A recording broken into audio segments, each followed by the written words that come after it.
आपको भूख भी लगी है एंड प्यास भी लगी है। अब आप खाना खाते हो और पानी नहीं पीते, आपको मज़ा आया? नहीं। आप पानी पीते हो और खाना नहीं खाते, आपको मज़ा आया? नहीं। अब आप पेट भर के खाना भी खाते हो और पानी भी पीते हो, then you would be saying मज़ेदार। अब same goes for on page and off page SEO. आप ऑन पेज करते हो एंड ऑफ पेज सही से परफॉर्म नहीं करते, आपको मज़ा नहीं आएगा।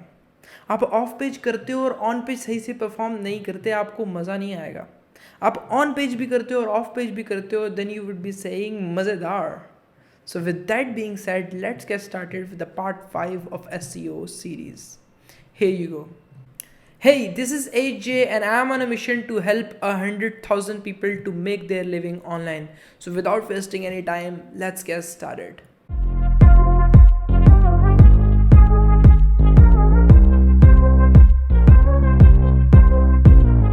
ओके तो यार लास्ट वीडियो में हमने डिस्कस किया कि ऑन पेज एसईओ के लिए हमें चेकलिस्ट के अंदर कौन कौन सी बेस्ट टेक्निक्स को एडअप करना है। क्योंकि देखो on page SEO, of page SEO हो गई और टेक्निकल एसईओ होगी, दे आर ह्यूज। ठीक है, अब रेगुलर बेसिस के ऊपर अपडेट्स भी आती हैं और हर चीज़ होता है, तो हर चीज़ बढ़ती जा रही है और हम इस चीज़ के अंदर कंफ्यूज ना हो जाए। For that there is a thing called checklist, जिसके अंदर हम मेजर और मोस्ट इंपॉर्टेंट चीज़ों को एडअप कर लेते हैं ताकि हमारा टाइम भी कम ज़ाया हो और हमें रिजल्ट्स भी अच्छे मिल जाए। So here is the checklist for off page SEO. Number 1, backlink analysis. And to be honest guys, backlink is the most important part of page SEO, क्योंकि majority of the things are around these backlinks वाला scene. तो जो सबसे पहली चीज़ है that is backlink analysis. क्या आपने अपनी साइट के ऊपर चेकआउट करना है कि कितने नंबर ऑफ बैकलिंक्स आपकी साइट के ऊपर आ रहे हैं, the total number of backlinks. Number 2, the number of referring domains की जो बैकलिंक्स हैं वो किन रेफरिंग डोमेन्स के ऊपर से आ रहे हैं, you have to check this out as well.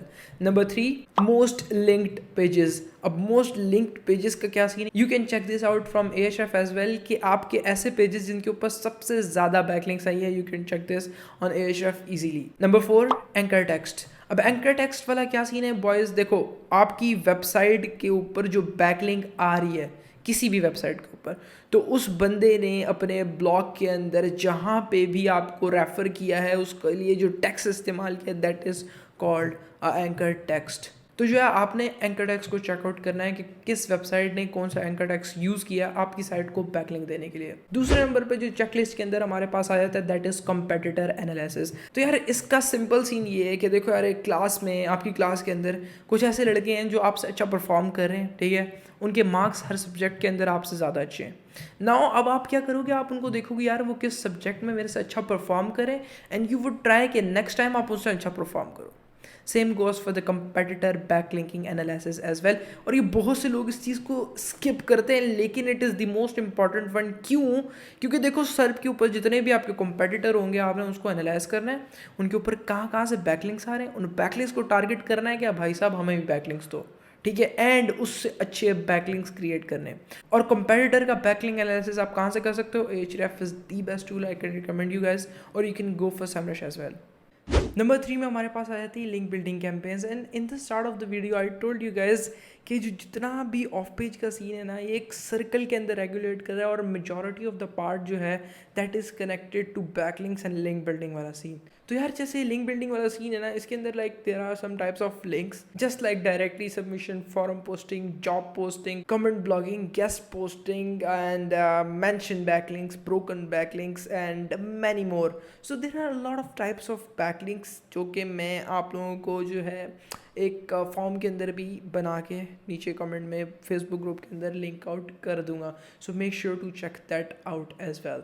So आपने इन सारे टाइप्स ऑफ बैकलिंक जितने भी हैं इन सबको कवर करना है।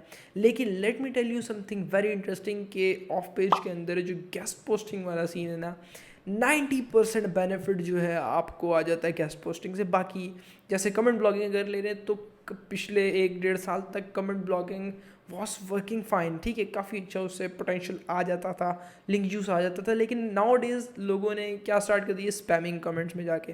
सो इससे काफ़ी इफेक्ट पड़ा है. So I would prefer going with guest posting. बाकी डायरेक्टरी सबमिशन, फॉरम पोस्टिंग और जॉब पोस्टिंग वगैरह की मेंशन बैकलिंक्स, ब्रोकन लिंक्स भी काफ़ी बेनिफिट देती हैं आपके कंटेंट को परफॉर्म करने में गूगल में. नंबर 4 पे हमारे पास आ जाता है फाइंडिंग द गैप. अच्छा, फाइंडिंग द गैप का क्या सीन है? देखो यार, जो मैंने आप लोगों को जो दूसरे नंबर पे एग्जांपल दी थी अबाउट कंपेटिटर एनालिसिस, कंपेटिटर की बैकलिंक का एनालाइज करने वाला. अब फाइंडिंग द गैप के अंदर क्या सीन है? देखो, आप जब कंपेटिटर को एनालाइज करोगे तो उसके अंदर तो आप उस वक्त देख रहे थे कि उसकी कौन कौन सी बैकलिंक्स हमसे अच्छी हैं, तो हमने उससे अच्छी बैकलिंक लेनी है. अब यहाँ पे जब फाइंडिंग द गैप वाले, जब आप गैप फाइंड कर रहे हो, उसके अंदर क्या करना है, आपने ऐसे कीवर्ड्स को ढूंढना है जिसके अंदर आपका जो कंपेटिटर है ऐसे कीवर्ड टारगेट करे जो आप टारगेट नहीं कर रहे. ठीक है, ऐसे कीवर्ड्स को ढूंढना है जिसके ऊपर वो टॉप 10 में रैंक आउट कर रहा है जिनको आप टारगेट नहीं कर रहे. नंबर 1 ये, और नंबर 2 ऐसे कीवर्ड्स जिनके ऊपर आप टारगेट तो कर रहे हो but you are ranking on 2, 3, 4, 5th और 6th page of Google. On the other hand आपका जो कंपेटिटर है वो टॉप 10 के अंदर रैंक आउट कर रहा है. आपने ऐसे कीवर्ड्स को ढूंढना है ताकि आप चेकआउट कर सको कि आप कहाँ पे फॉल्ट कर रहे हो. आपने उसके कंटेंट को एनालाइज करना है, ऑफ पेज चेकआउट करनी है कि कहाँ से बैकलिंक्स आ रही है, सारा कुछ ईच एंड एवरीथिंग आपने चेकआउट करना है. और ये आप चेकआउट कर सकते हो फ्रॉम एयरशेफ टूल, क्योंकि गूगल सर्च कंसोल आपको इतना फैसिलिटेट नहीं करता कि वो आपको कंपेटिटर की off page and off page के बारे में शॉर्ट करा सके. So we have to go for premium tools just like एयरशेफ एंड समेश. नंबर 5 पे हमारे पास आ जाता है आउटरीच वाला सीन. अब यार, ये आउटरीच वाला सीन क्या है कि अगर अभी तक आपको आउटरीच वाला सीन पता नहीं लगा ना डिटेल में, तो मैंने बैकलिंक्स के ऊपर जो डिटेल्ड एक प्लेलिस्ट बनाई है उसको आप जाके चेकआउट कर सकते हो. आपको ये जो प्लेलिस्ट है मेरे चैनल के ऊपर दिख जाएगी. You just go and watch that first. देखो, मैं आपको ना सिंपल वर्ड्स में बताता हूँ आउटरीच वाला सीन क्या है, आपको हेल्प आउट किस तरह करता है ऑफ पेज के अंदर आउटरीच वाला सीन. आपका कॉन्टेंट बेहद बेस्ट हो गया, ठीक है. नाउ बारी आती है ऑफ पेज की. आप ऑफ पेज कर रहे हो ना, उसके अंदर अभी जो आउट रीचिंग वाला सीन है ये आपके कंटेंट को प्रमोट करने में हेल्प आउट करता है. तो इसके अंदर डिफरेंट चैनल्स हैं जिसके थ्रू आप अपने कंटेंट को आउटरीच करवा के प्रमोट करवा सकते हो. नंबर 1, सोशल मीडिया के थ्रू आप लोगों को आउटरीच करके अपने कंटेंट को प्रमोट कर सकते हो. नंबर 2, आप गेस्ट ब्लॉगिंग, इसके ऊपर डिटेल्ड मैं उस प्लेलिस्ट के अंदर कवर कर चुका हूँ. And the part 2 of this SEO series, इसके अंदर मैं डिटेल इस चीज़ को कवर कर चुका हूँ. But still number 2 guest blogging, क्या आप ऐसे वेबसाइट्स को आउटरीच करते हो कि आपको वहाँ पे मेंशन करके आपको वहाँ पे रेफर कर दें, या आप वहाँ से कंटेंट उनको सबमिट करवा के अपने वेबसाइट के ऊपर एक बैकलिंक बनवा लेते हो. And number 3, influencer outreach. अब इसके अंदर क्या होता है, आप बड़े बड़े इन्फ्लुएंसर्स, ऐसे इन्फ्लुएंसर्स जो रिप्लाई भी करते हो, उनको इन a healthy way, in a gentle वे आप उनको आउटरीच करते हो कि ये मैं कंटेंट लिख रहा हूँ, can you please promote it on your social media handle या whatever the thing is. तो इन 3 चैनल्स के थ्रू आप अपने कंटेंट को आउटरीच करवा के प्रमोट करवा सकते हो. नंबर 6 पे हमारे पास आ जाता है लोकल एसईओ.